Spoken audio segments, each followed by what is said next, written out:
కామారెడ్డి కన్నీరు తీస్తుందో మీరు అర్థం చేసుకోండి.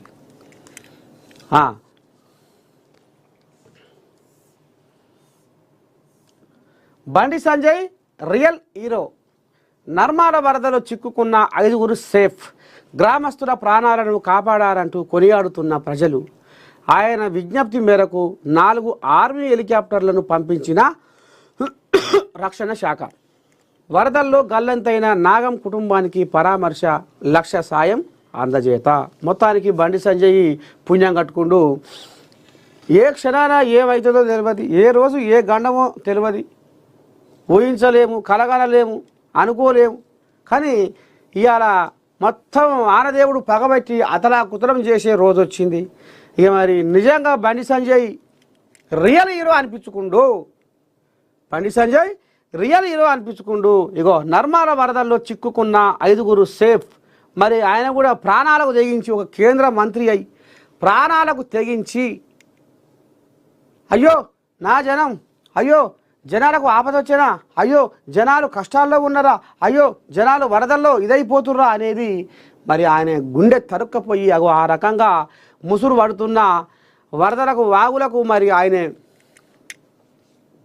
ఎట్లా చేయాలి, ఏం చేయాలని ఇగో ఆయన విజ్ఞప్తి మేరకు ఎంత 4 ఆర్మీ హెలికాప్టర్లను పంపించిన రక్షణ శాఖ. ఎలక్షన్ల ముందరు ఆ మాట ఈ మాట చెప్పి అవతలవాడు కాదు. ఇగో ఆనాడు ఎలక్షన్ల ముందర ఏ రకంగా మిమ్మల్ని కడుపులో పెట్టుకొని చూసుకుంటా అంటారో అందులో కొంతమంది ఇగో అందులో మరి బండి సంజయ్ కూడా ఉన్నట్టు కనపడుతుంది. ఇక మరి ఆ రకంగా వరదల్లో వాగుల్లో చిక్కుకున్న జనాలను రక్షించుడు, ప్రాణాలకు తెగించి పోరాడుడు. నిజంగా మరి నేను నుంచి బండి సంజయ్కి అభినందన తెలియజేద్దాము.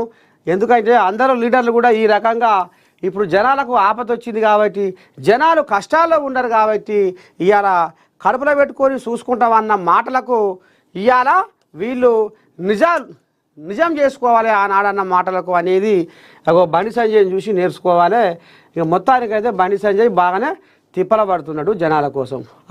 వరదల్లో ఆత్మీయ దృశ్యం. ఇక ఇంట్లోనే కోల్యాగ వచ్చింది. ఎవరు కేటీ రాములు, సంజయ్ ఇద్దరు తమాష ముచ్చట పెడుతుర్రు. అరే ఏమైనా సంజయ్ అయినా బాగానే తిప్పల పడుతున్నామేమో. ఇక నేను కూడా ఇదే మరి ఇక మమ్మల్ని కూడా మరి జనాలు మర్చిపోతారేమో అని మేము కూడా తిప్పల పడవలసి వచ్చిందే అని ఈయన అంటున్నట్టుండు. ఇక ఏం చేయ మరి ఇక నేను ఆనాడు ఎట్లా మాట్లాడినో ఏం చేసినో ఇక ఇప్పుడు గదే చేస్తున్నాయి ఆయన అంటున్నట్టుండు. మొత్తానికి ఎట్టేటముంది ఏం కథ మరి అని ఆయన అంటున్నట్టుండు. ఇక మొత్తానికైతే ముచ్చట నడుస్తుంది ముద్దుగానే. బాగున్నావే అంటే బాగున్నా, సరే రామ సకదనంగా ముద్దుగా నవ్వుకుంటుర్రు, ముచ్చట పెట్టుకుంటుర్రు. కలిసినట్టుర్రు. వరదలు పోతే వీళ్ళు కూడా పోయినట్టుర్రు, కలిసినట్టుర్రు. ఇంకేముంది, క్రీడా ప్రపంచానికి హైదరాబాద్ వేదిక కావాలి. క్రీడా సంస్కృతిని పెంపొందించేందుకు కృషి. తెలంగాణ స్పోర్ట్స్ హబ్ బోర్డు సమావేశంలో సీఎం రేవంత్ రెడ్డి. క్రీడా పోటీలు సబ్ కమిటీల ఏర్పాటుపై తీర్మానం. సరే, రాష్ట్రంలో భారీ వర్షాలు, వరద పరిస్థితులపై నిరంతర సమీక్ష.